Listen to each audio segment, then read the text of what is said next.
50 000 € de dons en 2 semaines. Et bien voilà, grâce à vous, on y est arrivé. Toxin vivra, Toxin verra avec vous. Merci à tous, merci de nous avoir soutenus, merci pour tous ces dons. Merci pour tous ces dons en si peu de temps.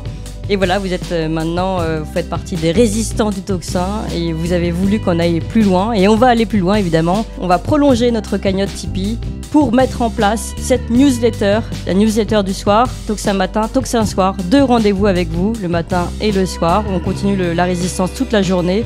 On va d'ailleurs mettre en place un groupe de résistance sur Telegram, si vous le voulez bien.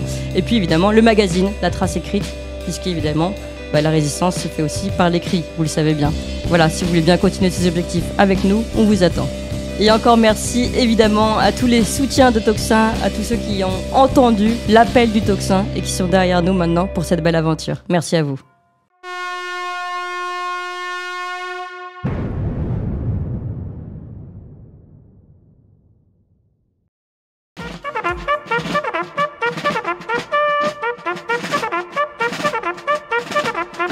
Le clairon. Alors, eh bien, c'est une étude révélée par Pierre Chaillot. Bonjour Pierre Chaillot.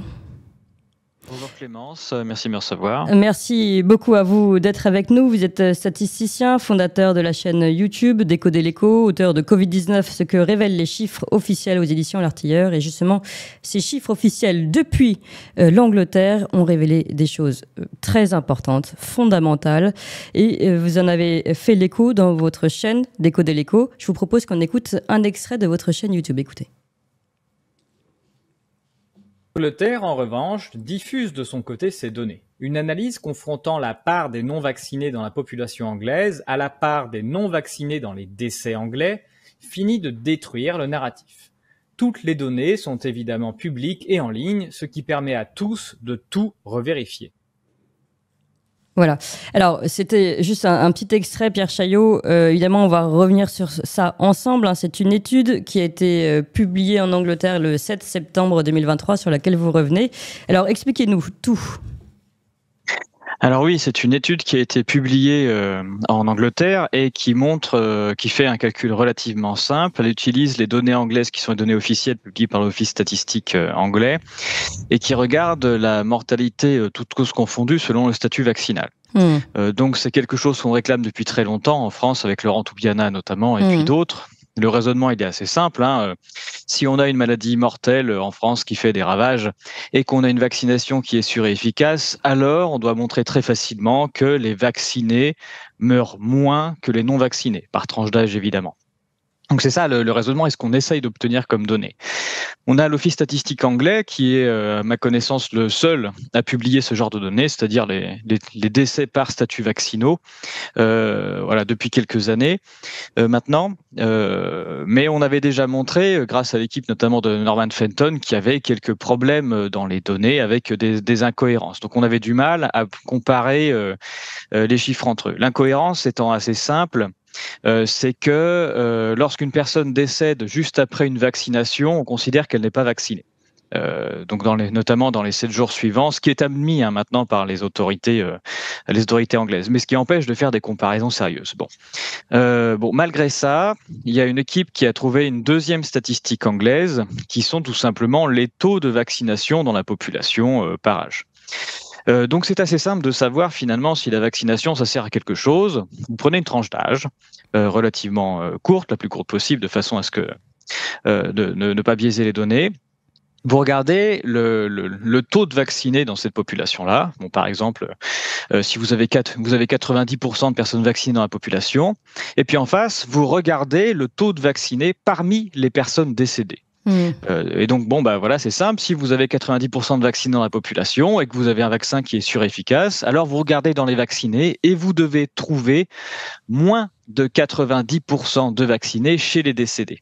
Si vous trouvez autour de 90%, bon bah c'est qu'en fait ça sert à rien, c'est-à-dire qu'il n'y a pas d'impact sanitaire visible. Et si vous trouvez plus de 90% de vaccinés parmi les décédés, c'est que vous avez un problème sanitaire. Et donc là, ça, c'est une règle. Attendez, pardon. Juste ça, c'est une règle générale qui marcherait pour autre chose que le vaccin Covid. On est d'accord. C'est un mode de fonctionnement pour mettre en place des alertes sanitaires. Oui, tout à fait. C'est une comparaison toute bête. Vous regardez un critère particulier et vous regardez si cette catégorie de personnes est surreprésentée parmi les décès. Si elle est surreprésentée parmi les décès, ça veut dire qu'on a un lien statistique. Voilà. Et donc, ce que montre l'étude, c'est que les vaccinés sont surreprésentés parmi les décès anglais. Il y a trop de vaccinés parmi les décès. Et ça, c'est pour toutes les tranches d'âge, ça marche. Et donc, ça, on a un vrai problème. Parce que bon, le premier critère qui fait qu'on décède, c'est l'âge. Plus on vieillit et plus on décède. Donc il faut bien regarder ça par tranche d'âge. Oui, bien sûr, faut lisser, oui. Voilà, c'est ça, faut prendre cette précaution-là. Mais une fois qu'on a pris cette précaution, et ce que j'ai montré, c'est que il y a toujours des choix qu'on doit faire dans une étude statistique. Par exemple, ici, d'un côté, on a des données hebdomadaires, de l'autre, on a des données mensuelles. Voilà, on a des tranches d'âge qui peuvent être un peu larges, etc. Et ce qu'on peut faire, c'est que ce qu'on a fait dans l'étude, c'est qu'on prend toutes les décisions qui sont les plus favorables aux vaccinés. D'accord. Donc ici, ce que l'on voit sur ce graphique-là, donc vous avez, si on prend les courbes, qui sont les plus hautes là, 78,4 à droite en haut et 65, c'est que vous avez en vert en haut, ce sont les décès ici des personnes vaccinées de 2 doses et plus, et en vert, le petit pointillé vert là, et puis en dessous, vous avez la population vaccinée de 2 doses et plus en rouge. Vous voyez qu'il y a 65% chez les 18-39 ans en Angleterre, 65% de personnes de 18 à 39 ans qui sont vaccinées de 2 doses ou plus, mais les vaccinés de 2 doses ou plus pèsent pour 78% des décès, ce qui est trop.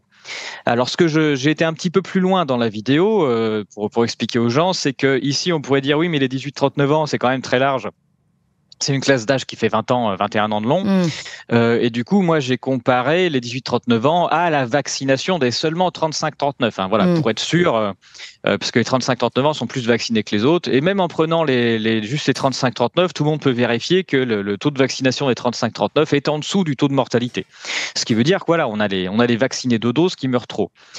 Puis bon, le pendant que vous avez en dessous, les courbes là qui descendent, c'est les non-vaccinés. Donc on voit bien, pareil, que les non-vaccinés sont moins nombreux parmi les décès que le taux de non-vaccination. Ce qui veut dire que les non-vaccinés, finalement, meurent moins. Et on voit vraiment, Pierre, donc on voit vraiment ce suivi des courbes. Les courbes en gras, on répète, ce sont les personnes qui sont vaccinées, le taux de personnes vaccinées, et puis au-dessus, les pointillés un peu moins réguliers, ce sont les taux de décès pour les uns et les autres. Et ce qui est étonnant aussi, ce que vous pouvez nous expliquer, c'est pourquoi, alors on voit ces deux courbes qui se croisent entre vaccinés et non vaccinés, et pour le taux de vaccination et pour le taux de décès, mais pourquoi le taux de personnes non vaccinées part du haut et ceux des personnes vaccinées part du bas? C'est tout bêtement, le taux des personnes non vaccinées, au début, on est à 100% de non vaccinés dans la population. Ici, ce sont des courbes que vous voyez qui sont mensuelles. Donc, au début, on a que des non vaccinés, et puis ça diminue au fur et à mesure qu'on vaccine les gens.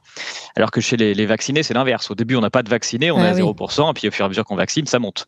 Voilà. Et donc là, aujourd'hui, à peu près, en 2023, les Anglais, ils sont à 65% de personnes vaccinées parmi leur population des 18-39 ans. Donc, c'est le taux qu'ils ont atteint aujourd'hui. Donc là, c'était les courbes. Ici, vous avez les non vaccinés, vous avez les 2 doses. Le pendant d'être non vacciné, c'est d'avoir au moins une dose. Voilà, j'ai refait les calculs. Ça marche aussi avec les 3 doses, etc., les 4 doses. Voilà, c'est-à-dire que pour toutes les vaccinations, toutes les tranches d'âge, ça marche même pour les personnes très âgées. Les personnes très âgées, c'est pareil, les personnes vaccinées sont surreprésentées parmi les décès. Donc, c'est-à-dire qu'on est bien dans le cas où on a un énorme problème de santé publique. Mais on le sait depuis très longtemps. Là où les personnes vont répondre, oui, mais c'est parce que justement, il y a un fort taux de vaccination, qu'il y a plus de décès. Là, vous dites, oui, mais là, ils ont dépassé le taux de vaccination. C'est bien ça, en fait. Oui, c'est ça. Là, on prend en compte le taux de vaccination et le taux de décès. Donc, il n'y a pas de question de nombre, etc. C'est vraiment, voilà. Parmi la population, on a le taux de vaccination et parmi les décès, on a le taux de personnes vaccinées et il y a trop de personnes vaccinées parmi les décès. Et c'est quelle que soit la tranche d'âge, c'est extrêmement solide. Dans les explications, je montre ce que ça fait le biais lié à l'âge, etc. On fait tous les calculs. Et encore une fois, oui, je rappelle que vous êtes statisticien, que vous savez justement corriger les biais. Donc tout ça, vous l'avez fait dans votre démonstration. Tout à fait. Et encore une fois, si j'étais le gouvernement, en théorie, je devrais prendre les calculs les moins favorables à la vaccination Pourquoi? Parce qu'en tant que gouvernement, et par principe de précaution, il faudrait que je sois absolument certain que la vaccination ne pose aucun problème de santé publique. Donc, dans les calculs, je serais censé prendre tous les calculs les plus défavorables à la vaccination, ceux qui maximisent la mortalité des vaccinés. Là, en l'occurrence, j'ai fait exactement l'inverse. On fait l'inverse. On prend tous les calculs les plus favorables à la vaccination, tout par tranche d'âge, par choix hebdomadaire, etc. On fait tout ce qu'on peut pour améliorer les statistiques des vaccinés. Et malgré ça, on voit que les vaccinés meurent trop. Donc voilà, c'est vraiment qu'on a un problème de santé. C'est plus qu'une alerte, en fait. Si vous voulez, pour moi, on est au niveau de la preuve définitive. On avait déjà des indices qui étaient extrêmement sérieux sur le fait qu'on avait des corrélations parfaites entre les dates de vaccination des gens et les hausses de mortalité partout en Europe pour toutes les tranches d'âge. Voilà, et il nous manquait, c'était ce chaînon manquant qui était, mais qui meurt trop? On sait que les gens meurent trop. Hein. Il y a les instituts statistiques le publient. Ça meurt trop depuis 2021, bien plus qu'en 2020, notamment chez les jeunes, etc. Ça, vous l'aviez déjà noté dans votre livre. Oui, mais tout ça, c'est publié par des instituts statistiques maintenant. Voilà. Et tout le monde fait l'andouille en se disant mais qu'est-ce qui a bien pu se passer depuis 2021. Maintenant, on sait que ce sont les vaccinés qui meurent trop. Donc bon, la conclusion, elle est relativement évidente. On pourrait dire, donc là, il y a des gens qui disent oui, mais vous vous rendez compte, si ça se trouve, c'est le fait que les vaccinés, en fait, ils ont plein de comorbidités et c'est ça qui les fait mourir. Bah, dans ces cas-là, ça veut dire que le vaccin sert à rien puisque en fait, ce sont les comorbidités qui jouent sur la santé des gens. Donc, faut arrêter de dépenser des milliards pour vacciner des gens alors que ce qui compte, c'est le reste, peut-être l'obésité, que sais-je, la sédentarité, tout ça. Et donc, il faudrait faire des campagnes de prévention ou de soins pour améliorer les choses. Mais voilà, à minima, ça sert à rien. Et il y a d'autres problèmes autrement plus sérieux dans la vie concernant la santé que ce vaccin. Mais ce que ça révèle surtout plus, c'est qu'en effet, on a un problème de santé publique. Donc, c'est pas un hasard s'il y a des dizaines de milliers de remontées de pharmacovigilance, dont des décès depuis des années. Ce que tout le monde alerte dessus, c'est du jamais vu. Voilà. Et on a des hausses de mortalité qui se voient. Et maintenant, on a vraiment il reste plus rien pour sauver cette histoire de vaccin. Oui, mais ce qui est dingue ici, Pierre Chailloux, c'est que finalement, vous le dites, c'est clair. Finalement, c'est clair, c'est sous nos yeux. Ce sont des résultats prouvés, simples, et souvent la simplicité est la preuve de la vérité aussi, parce qu'on a l'impression qu'on nous embrouille tous les jours avec des chiffres différents au gouvernement. Là, au moins, vous avez des courbes qui sont relativement claires et lisibles. Et pourtant, c'est pas pour autant aujourd'hui qu'on a eu un réveil des consciences, un pardon du gouvernement et évidemment, ce qui serait la première chose à faire, un arrêt de la vente de ces vaccins. Oui, tout à fait. Après, Clémence, nous vivons dans un pays dans lequel il a fallu à un moment s'auto-autoriser à sortir pour faire pisser son chien.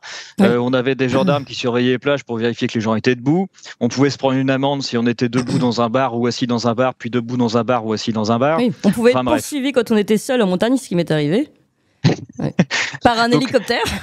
Non, il faut le faire. Je crois que le temps du bon sens est parfaitement révolu. Et en effet, là, on a un discours, un narratif qui a été monté sur cette histoire de vaccin qui serait la panacée pour protéger des trucs. Et on est encore assez loin du moment où on va finir par se réveiller, comprendre l'énormité de ce qui s'est passé depuis 3 ans, puisque c'est tellement énorme que je crois que ça va être difficile à comprendre et à digérer pour certains, dont certains qui ont été très loin dans cette histoire pour se disant protéger les autres.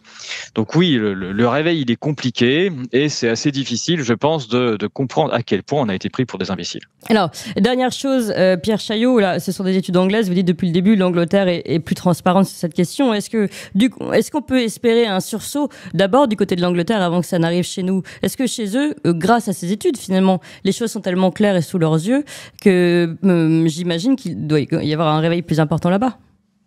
Mais écoutez, je vois qu'il y a quand même beaucoup... Les Anglais, en tout cas les autorités, ont l'air de faire l'autruche, parce que ça fait longtemps que...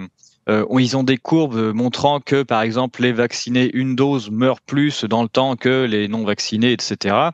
Mais ils sont sortis en disant oui, mais regardez, à chaque fois qu'on fait une nouvelle dose, on réussit à faire diminuer les taux de décès des personnes vaccinées. Bon, comme je disais, il y a l'équipe de Norman Fenton qui a montré que c'était une escroquerie statistique, puisque si on décède juste après la vaccination, bon, on n'est pas considéré vacciné. Ce que les autorités admettent maintenant. Donc, si vous voulez, il y a une espèce de fuite en avant où c'est tellement gros, et puis, ce qui est en fait fait, au fur et à mesure qu'on découvre des trucs. Ouais. Oui, c'est ça. Et puis, bon, bah voilà, même les statisticiens qui publient ces données, en jouant le jeu, en disant oui, on va publier parce qu'on va montrer des trucs. Ça fait l'effet que c'est tellement énorme que personne ne veut y croire et que finalement, cette escroquerie ou cette stupidité continue depuis maintenant trop longtemps. Ouais. Et vous pensez que la porte de sortie, enfin la porte de la vérité plutôt, se trouvera où alors, Pierre Chaillot? Oh, la vérité elle est toujours écrite par les gagnants. Ouais. Donc, oui, il faut continuer à se battre, à informer les gens, à expliquer ce qui est en train de se passer. Et puis, aussi, il y a tout un tas de gens qui ont j'ai envie de dire, qui ont presque besoin de cette histoire, hein, voilà, de méchants virus qui circulent, qui tueraient des gens pour exister, pour se dire qu'ils vivent quelque chose d'incroyable. Je connais des tas de gens qui vont encore se tester tous les matins, hein, dès qu'ils ont un petit rhume. Bon, faut dire que ça fait un arrêt de travail assez sympathique pour juste un écouvillon dans le nez. Enfin bref, donc du coup, il faut aussi que les gens arrêtent de jouer à ça. Et c'est ça le plus difficile. Oui, donc réveillez-vous, arrêtez de vous soumettre volontairement. C'est l'appel de Pierre Chaillot et évidemment ces chiffres clés, ces chiffres révélations qui montrent désormais que les vaccinés meurent plus que les autres, les vaccinés Covid. C'est absolument terrible quand même et c'est fondamental de le dire. Merci Pierre Chaillot. Je rappelle que vous êtes statisticien, fondateur de la chaîne YouTube Décoder l'écho et c'est dans cette chaîne donc on a découvert cette information. Merci encore Pierre Chaillot et à très bientôt. Et merci à vous tous qui nous suivez. N'hésitez pas, vous nous continuez de parler de nous, de mettre des petits likes, des pouces vers le haut, tout ça. Soutenez-nous en tout cas. On a besoin de vous, on a besoin toujours d'être plus référencés et d'ailleurs on a besoin de dons également pour continuer à faire ce qu'on fait.